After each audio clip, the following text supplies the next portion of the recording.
कुछ लोग ये उम्मीद रखते हैं कि अपनी बहू की गर्भ अवस्था के दौरान उन्होंने अपनी बहू से 2 पल बैठ के उसका हाल नहीं पूछा, उसका दर्द नहीं पूछा, और फिर वो उम्मीद रखते हैं कि उनका बुढ़ापा आने पे, उन पे मुसीबत आने पे वो बहू अपने उन दिनों को भूल के उनकी सेवा करने में लग जाए। बहू के मन में जहर आप ही घोल देते हो यार, ये बात सच है, समझो इस बात को। गर्भ अवस्था के दौरान जो माइंड उसका होता है ना, उस माइंड में अगर आपने उसको थोड़ा सा प्यार दे दिया तो वो आपको भगवान की तरह पूजेगी, वरना एक औरत अपनी गर्भ अवस्था के बीते हुए दिन कभी नहीं भूलती, याद रखिएगा।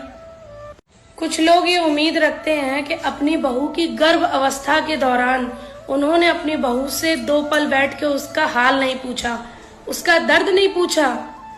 और फिर वो उम्मीद रखते हैं कि उनका बुढ़ापा आने पे, उन पे मुसीबत आने पे वो बहू अपने उन दिनों को भूल के उनकी सेवा करने में लग जाए। बहू के मन में जहर आप ही घोल देते हो यार, ये बात सच है, समझो इस बात को। गर्भ अवस्था के दौरान जो माइंड उसका होता है ना, उस माइंड में अगर आपने उसको थोड़ा सा प्यार दे दिया तो वो आपको भगवान की तरह पूजेगी, वरना एक औरत अपनी गर्भ अवस्था के बीते हुए दिन कभी नहीं भूलती।